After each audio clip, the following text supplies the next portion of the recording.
Salut à tous, j'espère que vous portez bien. Alors, on continue avec notre formation PHP. Bien, cette fois-ci, nous allons parler des inclusions en PHP.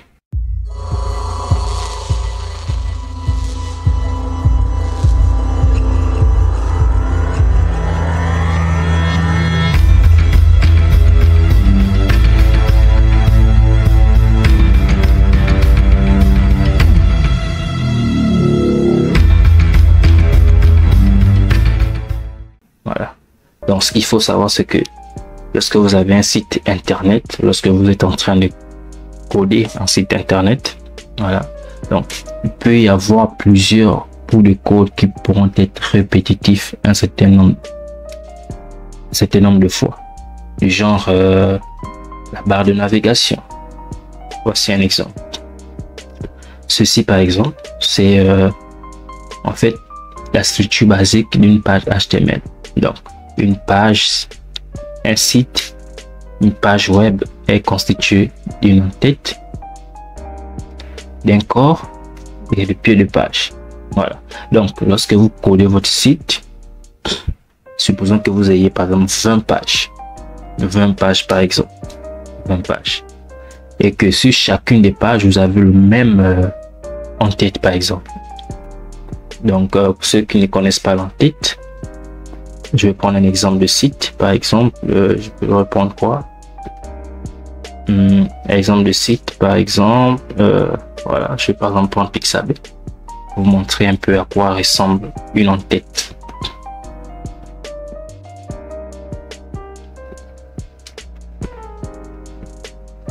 Voilà, vous voyez ceci, ce qui est juste en haut là, en fait, ça qu'on appelle l'en-tête, communément appelé le header. Voilà, l'en-tête, ceci. Voilà. Donc, supposons que vous codez un site qui a 20 pages, une vingtaine de pages, une trentaine de pages, et que sur chacune des pages, vous êtes amené à copier-coller le code. En fait, ici, l'inclusion de pages va tout simplement nous permettre de ne plus, en fait, répéter le même code plusieurs fois, mais de l'écrire sur une page et de la faire appel lorsqu'on a besoin d'elle. Ok, donc pour visualiser tout cela, nous allons faire quelques exemples pour que vous puissiez comprendre. Donc ici, j'ai une page centrale, donc index.html,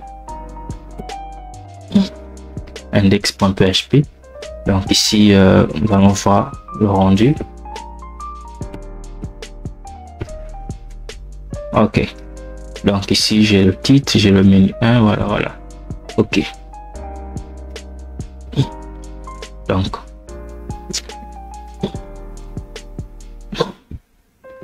Donc ici j'ai un exemple de site que j'ai un exemple de page que j'ai à peine de coller. Voilà, donc pour ceux qui ne sont pas à l'aise avec HTML, je ferai une formation spéciale pour cela. Donc, je vous prie de bien vouloir vous abonner, comme ça vous ne manquerez aucune des prochaines vidéos. Donc ici j'ai le header, donc l'exemple que je vous ai montré précédemment. Ici j'ai le corps de la page, ce que j'ai appelé le body, et ici le footer. Voilà, tel qu'il est mentionné ici, en-tête, corps. Voilà. Lorsque vous voyez qu'un certain nombre, lorsque vous voyez que un bout de code apparaît très souvent, plusieurs fois d'ailleurs, voilà. Donc dans mon header, qu'est-ce que j'ai les liens, j'ai ces trois liens, ici. Voilà, ça c'est pur HTML, pas de CSS, pas de design. C'est juste pour vous montrer un peu comment cela fonctionne. Voilà, donc vous avez un site internet qui a une trentaine de pages,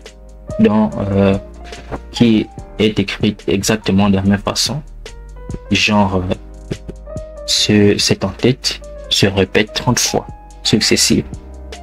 Donc sur chacune des pages vous allez écrire ceci. Ça pourrait très bien fonctionner, mais le truc c'est que c'est très long et c'est répétitif et c'est pas très dynamique. parce que lorsque vous voulez par exemple changer un élément ici ou modifier, vous allez devoir modifier toutes les pages. Vous allez devoir prendre toutes les pages et modifier, faire des modifications selon vos besoins. Mais par contre, si nous faisons de cela une inclusion, exemple, donc l'inclusion consiste à faire quoi? L'inclusion consiste à créer ici dans votre projet une feuille. Donc je vais lire une page du genre header. Voilà, donc créez votre fichier ici et donc vous prenez votre bout de code que vous ne voulez plus répéter.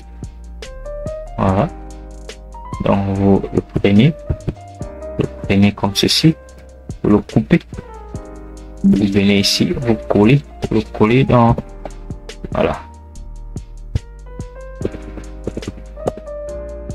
voilà, donc vous le mettez ici. Et donc une fois que cela est fait,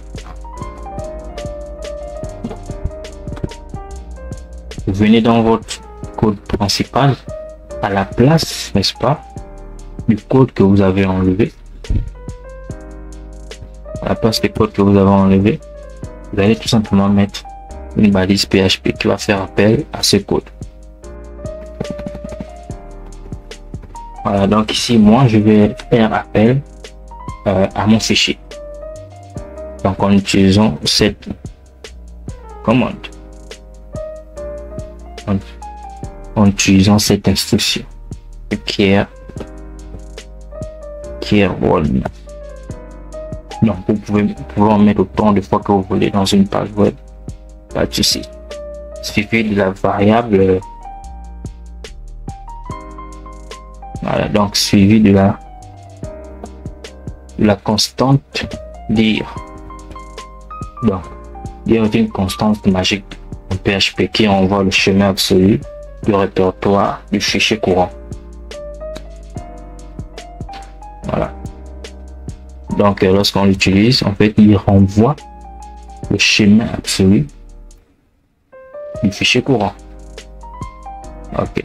Donc après cela, on spécifie le chemin. Moi, j'ai pour habitude de faire ceci et de mettre un header. Voilà. On peut juste faire ça. Header. Donc,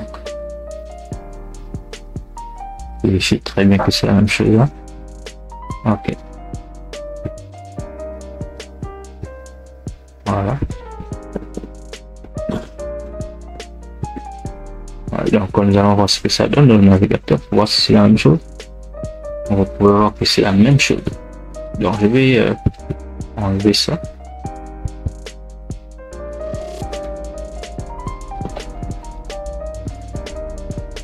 Je vais actualiser. On voit que notre en-tête a bel et bien disparu. Et lorsque je remets ceci, donc cette instruction va faire appel à l'entête en question. Voilà. Et donc si vous avez la même en-tête ou sinon le même bout de code donc d'une vingtaine de pages, une trentaine de pages, cela serait très pratique d'utiliser cette méthode, donc l'inclusion de pages pour pouvoir modifier dynamiquement le contenu. Donc vous pouvez également le faire avec le footer. Donc le footer, c'est copyright tout droit réservé. Donc moi je peux créer un donc je vais créer footer. Je vais tout simplement prendre ceci. Je vais venir coller dans le footer. Je vais vérifier ce que ça donne. Ça devrait disparaître. Voilà, tout doit réserver disparu. Et moi dans ma page principale, qu'est-ce que je fais? J'appelle tout simplement cette instruction.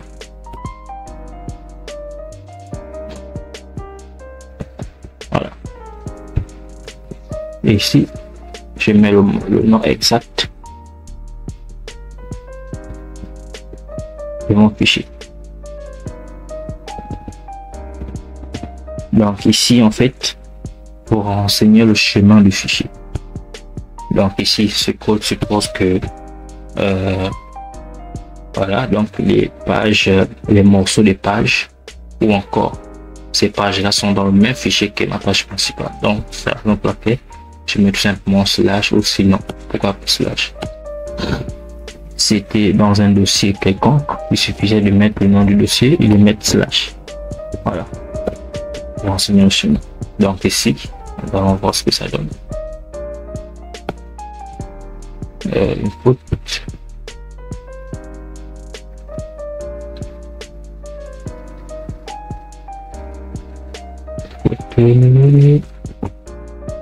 Donc je vais mettre ça pour voir. C'est ça le problème.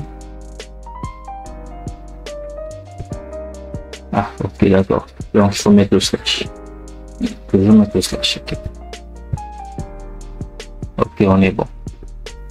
Donc ce qu'il faut retenir ici, c'est que en PHP, il est possible d'inclure des pages à l'intérieur d'une page ou des morceaux de code à l'intérieur d'une page via l'instruction requiert dire point, voilà, et le nom du fichier. Donc lorsque nous allons coder notre site internet, par exemple le site d'un restaurant, nous allons très souvent avoir des variables, des fonctions. Donc ici, ce qui sera nécessaire, ce qui sera important de faire, c'est de ne pas de mettre toutes les variables et les fonctions sur une seule page. Donc ici, il sera question ici d'organisation. Donc en fait ici, il sera question tout simplement de créer un fichier variable, un fichier fonction, et n'est-ce pas sur la page principale faire appel à ces fichiers grâce à cette instruction. Et ici vous mettez le nom du fichier. Et par la suite, vous pouvez travailler et faire appel aux différentes fonctions, etc. Mais par contre, si vous n'incluez pas ces fichiers en question, eh bien, vos scripts vont tout simplement planter parce que PHP ne reconnaîtra pas le schéma que vous aurez renseigné. Voilà. Supposons que si je mets écho ou que je vais afficher une variable, voilà, que je n'ai pas déclaré quelque part sur ma page, mais qui est quelque part ici dans mes fichiers. Donc pour avoir accès à cela, je dois d'abord faire appel à ce fichier quelque part ici, plus haut. Je fais appel à ce fichier et c'est par la suite que je pourrai l'utiliser tout simplement. Et donc pour cela, quelle que soit la page où je suis, ça marche exactement de la même façon. Donc merci, c'était tout. Donc nous avons appris comment l'inclusion des pages fonctionnait. Donc c'est pas très compliqué, c'est très pratique. Donc merci, c'était tout. N'oubliez pas de vous abonner, de liker, de sonner la notification pour ne rater aucune des prochaines vidéos. Let's go.